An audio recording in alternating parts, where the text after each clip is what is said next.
They say you are what you eat, so I don't eat chicken feet. But I love me some of Grandma's pickled beets.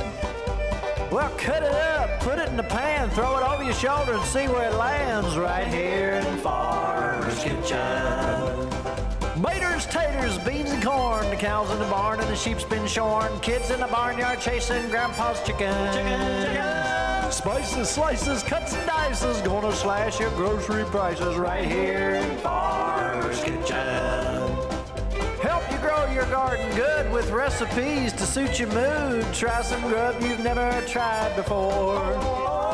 Smash it with a wooden mallet, gonna educate your palate. Right here in Farmer's Kitchen, in Tim Farmer's Country Kitchen.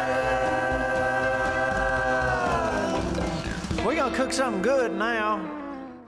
Hello and welcome to our Country Kitchen. Hello, Mrs. Farmer. Mr. Farmer, how are you? I'm doing well today. You know, it's a beautiful day. Yes, it is. Temperatures are just right. We decided to cook outside. And you know, it's that time of year people are starting to think about processing their pig. Right. And we love the old-fashioned ways. And you know, not too long ago we did a show on Geta. That's right. Geta you love Geta, don't you? Delicious. Yes. Now, that was just a simple way to make your meat go further. Right. And you know, when I was a kid, I had some folks give me some scrapple. And I thought, apple in my mind. I thought I was going to get a piece of apple pie or something, you know, something had to do with something apple-ish. Well, there is no apple in scrapple. Okay. What is scrapple? What is Scrapple? You've not had scrapple. I have not. I've heard of it, but I've never had it. You were going to love scrapple. Okay, I'm excited. How do I know that? 'Cause I love everything. I know what you like. Now, scrapple is the same deal. It's more of a Pennsylvania Dutch country thing, but a lot of people in Kentucky, Indiana, Ohio are still having their scrapple. Really? Now, there's a million different ways you can do it, but one of the things that I think is special about this, you got to have this taste, is the buckwheat. Okay. Buckwheat flour, along with your cornmeal. Get some good cornmeal, some coarse ground cornmeal. So as we look around the table here, Mrs. Farmer, we see a pig's head. That's very nice. Now, I'm not going to get real graphic up here and hold it up, but I want you to just look right here. You ever heard of jowl bacon? Well, this is his snout. This is the back of his jowl. This is half of a pig's head. It doesn't look that bad, actually. It really doesn't, especially when you look like this. Now remember, jowl bacon, look right here. Looks like meat. That's what you see. Meat is meat. Right. And if somebody says, oh, it's a pig's head, well, this meat right here tastes pretty much like this meat right here, which tastes pretty much like this meat right it's all here. Good. Why in the world would you waste any of it? Yeah. Now that's where sausages came from. You know, and fortify that with some grains and so on and so forth, and you got something good going on. I'm gonna do half a batch. Okay. Just to do a small batch to show you what it looks like. So we're gonna start with this half of a pig's head and we're gonna boil this, okay? We're gonna cover it with water. We're gonna boil it down. I'm gonna go ahead and season that with salt, pepper, some sage, maybe some red pepper flakes. I wanna get some of that flavor already into that meat before we use it later. Now earlier, we also had some organ meat. We had heart and some liver. Nothing goes to waste here. Everything but the squeal, as they said, or some people said everything but the oink. So why waste these wonderful pieces of meat? That's right. Now, in order to get your pig head cooked down and get the fats in there that you need and have everything falling off the bone, along with your organ meat, the organ meat probably would only take an hour. Pig's head is going to take about 2 hours. The smell is beautiful. Let's do this in the pound group. Okay. So we're going to take the organ meat out and we're going to get about a pound and a half of meat for this particular batch. All right, while you're doing that, Mrs. Farmer, I'm gonna take about 4 cups of my stock. All right, so what do I have in my little bowls in front of me? What do you have?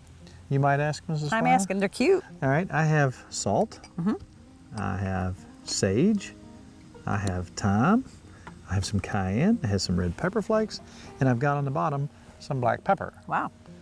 Now, you could even put some white pepper in here. Some people like this. Yeah. This is according to taste. As it starts to thicken up, taste it. Make sure it's got what you want.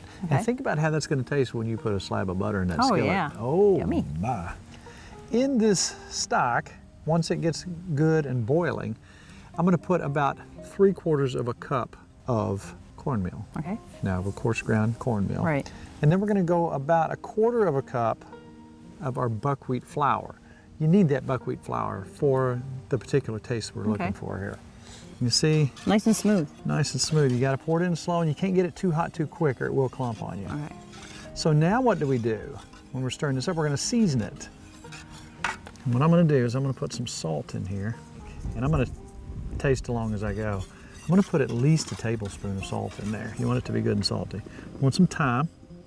I'm going to put, I don't know, half a teaspoon in there. And come back with some rubbed sage.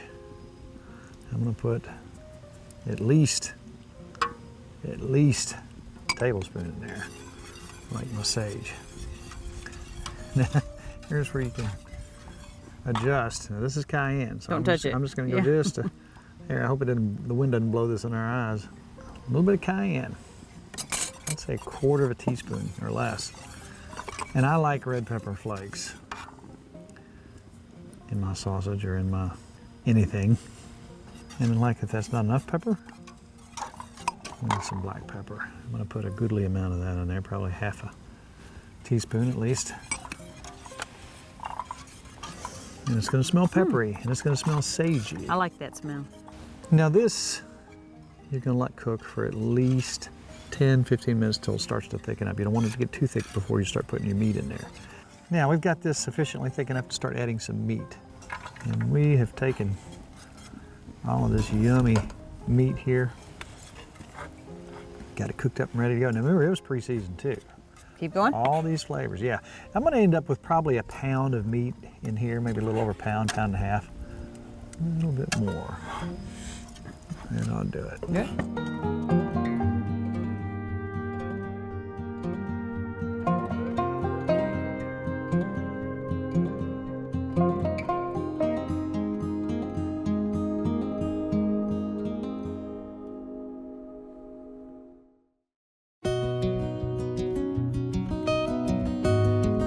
Look who's here today to try our scrapple and tell us what to do with your leftover turkey.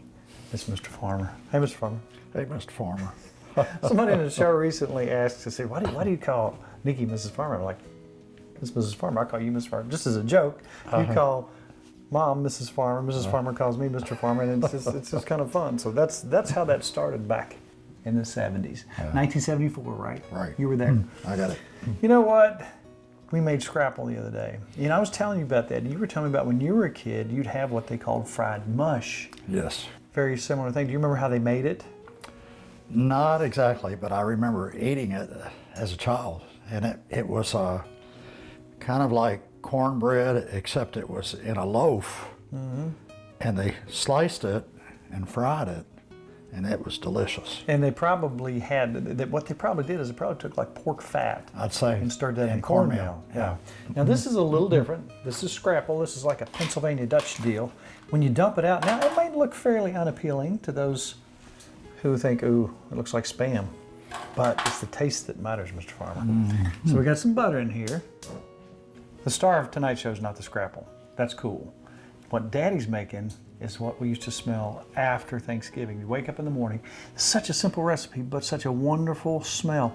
It's like certain things have a smell that are seasonal. When Mom was making her chow chow, you'd smell it throughout the whole house. When you made this hash, we knew something good was about to happen, and we'll come up with that in a minute. But I want you to try this scrapple, Daddy. So, Mr. Farmer, as you're looking at this scrapple, you're probably thinking, what an attractive gray color we have here. But listen to this. You know, Dad, I remember first time I ever had pickle loaf. You remember stopping by that old general store? And the thing about the old days is I don't think they had the health inspector come in very often. Do you remember that store had cats all over the counter and he'd shoo them out of the way while he was cutting your bologna or whatever? And I remember going there getting pickle loaf sandwiches. We get a loaf of bread, pickle loaf, and RC Cola. And it was so hot in the summertime. We'd drink that Coke and you'd say you want another one. I remember drinking 2 or 3 16-ounce colas. Do you remember what we did when it rained? We had a garbage bag that we put over top of our...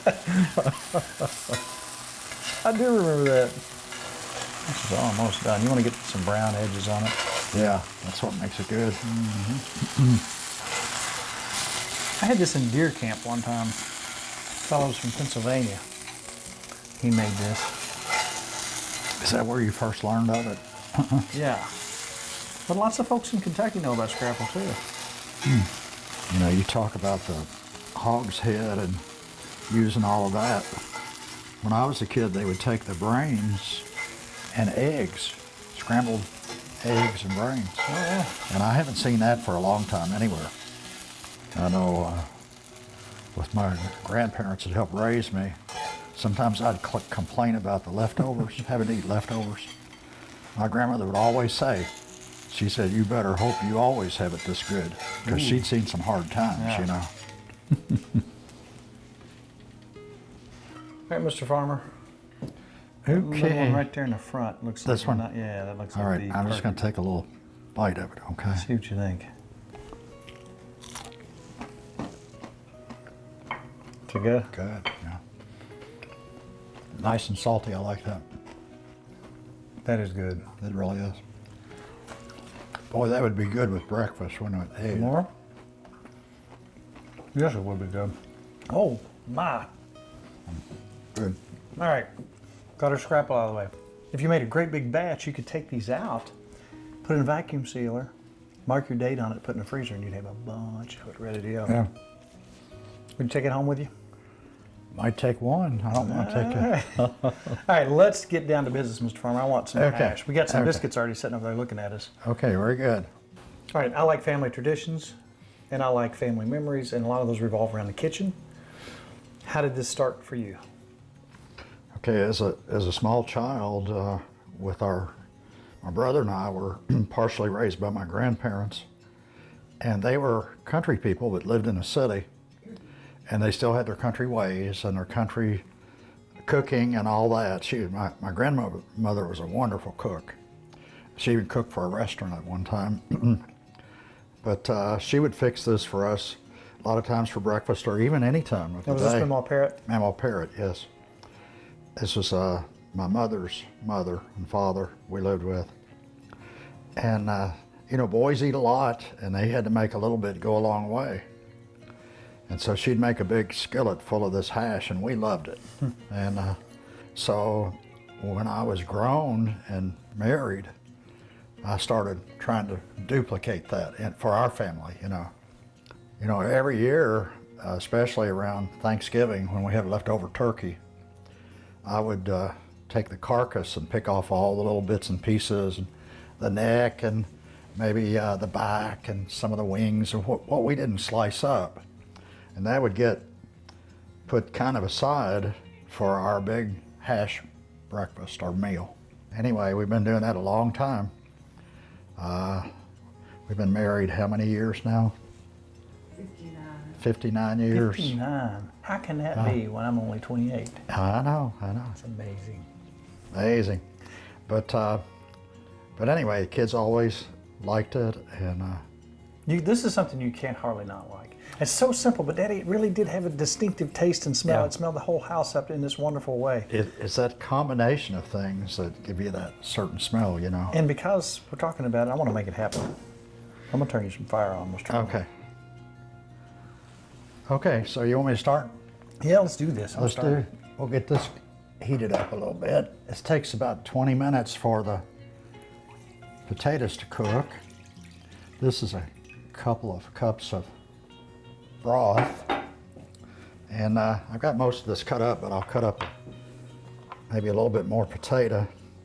And I try to cut it up efficiently and make the pieces come out a certain size so you can pick them up with your fork or spoon or whatever you eat with.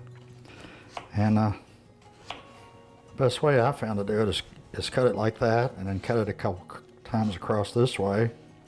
And just in a few seconds you have a bunch of tiny potatoes to go in the hash. So how would you guess you got maybe 2 cups of turkey, 2 cups of potatoes? Yeah, I would say probably, I'd say maybe a cup of onions, maybe 2 or 3 cups of broth. We'll see how much we need. And then potatoes, I usually use like 4 pretty good sized potatoes. These were a little bit smaller, so we used a few more. I think we used about 6 of these. If you're looking at this thing, well, it's only got a couple seasonings. It's only got a couple of ingredients.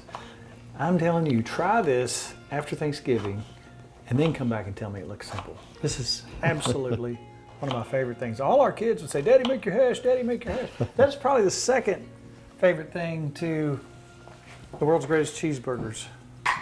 Well, I'll put the potatoes in first because it takes them longer to cook. I'll go ahead and put these onions in there too since I got them cut up. I think I'll cut up a little bit more onion to put in there. And we'll put the meat in last because it's already cooked. And basically it just has to heat up. Just salt and pepper. Just salt and pepper. Now in a minute, And those onions are getting my eyes.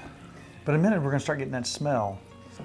so the onions and the pepper really had the most of the smell. And here's a little secret. If you don't have broth, no big deal. It's almost as good with water. So, but broth is the best, of course, because you get that broth cooked into everything. This is a little bit, this is gonna be a little bit meaty, so that's, I like that. I don't have a problem with that. And now, what we've got here, this meat we've got here is a little better than what most of the old timers use. What they had was really scrappy. It was Pieces of gristle and stuff in it. well, I mean, it was little tiny pieces that they picked off of the bones. Just picking every piece of meat off of there. Everything, yeah. Okay, so there you go. 20 Now- 20 minutes. When you went back and made it the first time, did you have to kind of experiment to get that? I'm sure you remember the smell and taste too, just like when you were a kid. Yeah. I think the thing I had to figure out the most was the proportions. You know, how many potatoes, how many onions, and how much meat. You know what it kind of looks like. And I was telling you when I first came, I kind of came up with an idea: 1, 2, 3, 4. 1 onion, medium size. 2 cups of turkey. 3 cups of broth. And 4 pretty good sized potatoes, and that makes a skillet. That's it. Smell that? Yeah, I smell it. That's the magic. So simple, but it's magic.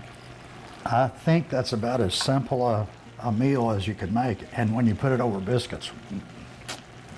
Hash, scrapple, and grandma. There you go. Coming up next.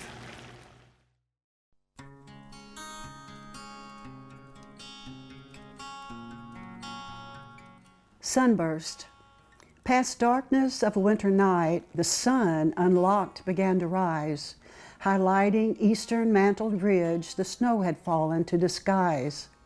With notice served of day's advent, enkindled sun touched chosen sights, igniting crystal flakes of snow to burn with rainbow-colored lights. Released to grace this templed ridge, sun struck, each rare and tinctured glow, invoked a psalm of silent praise upon an altar made of snow.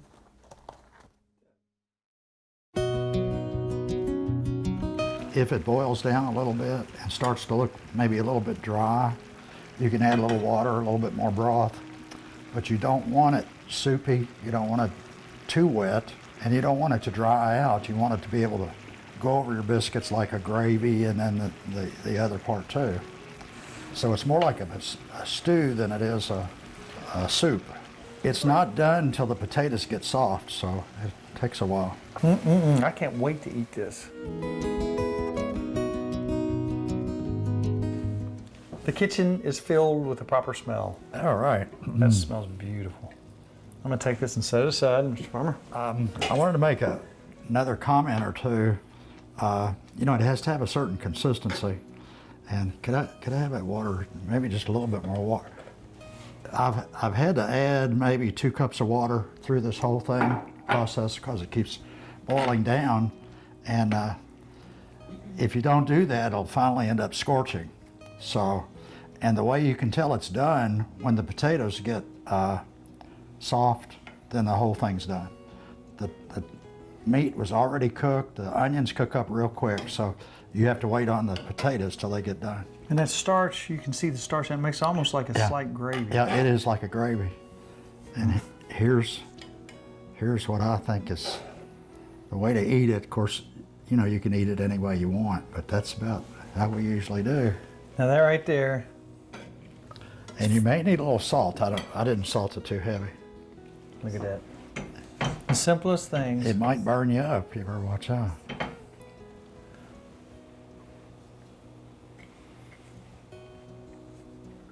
Okay. Oh man. Isn't it funny how something you eat or some music will take you back? Yeah, bring back memories. Yeah. That's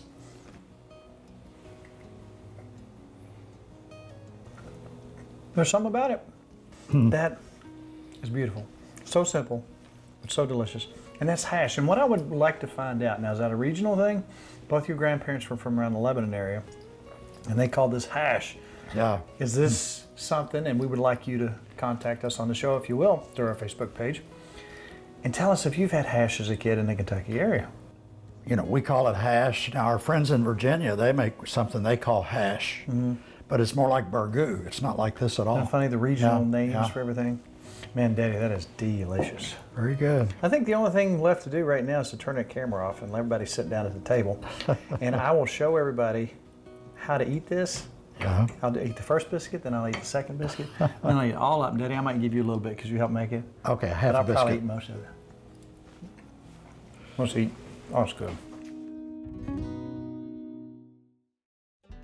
2 food traditions tonight. That's right. One of them was very local, my dad. Right? Very delicious. And one was the thing that I got when I was shooting in archery competition, shooting to both my teeth back in Pennsylvania. I was up there for a shoot, and a local restaurant had scrapple. I'm like, what is scrapple? I was trying to find some apples in it. There are no apples in scrapple. That's right. But you know what? Don't judge your food by looking at it. That didn't look all that appealing to me when I dumped it out of the container, but man, when you slice that and put it in there. Pretty good. And my dad's talking about fried mush. That doesn't sound good, but I've had it. It's really good. It's about the same thing except without the meat. So don't judge your food before you eat it. That's right. When somebody says, "Ooh, yeah, that looks terrible," try it first. Don't. Could be delicious. Yeah, it This could be. be. All right. You know what that means? What's that mean? Our show's up. Oh, That half hour went fast, didn't yes, it? it did. So, Mrs. Farmer, many times we get people asking us, how in the world would I find this recipe or that recipe? Most of our recipes, unless somebody's on the show and made them without measuring, Right.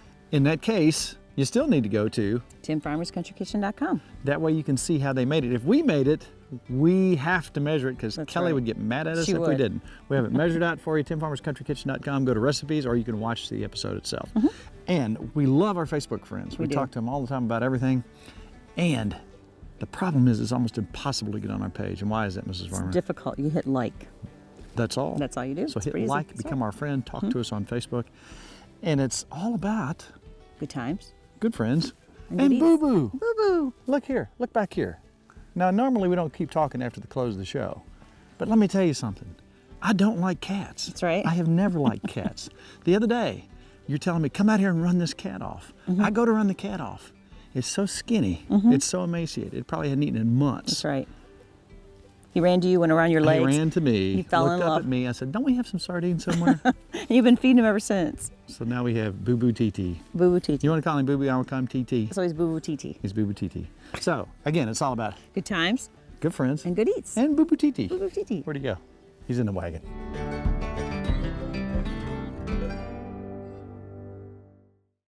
Funding for Tim Farmer's Country Kitchen is brought to you by Boone Contracting.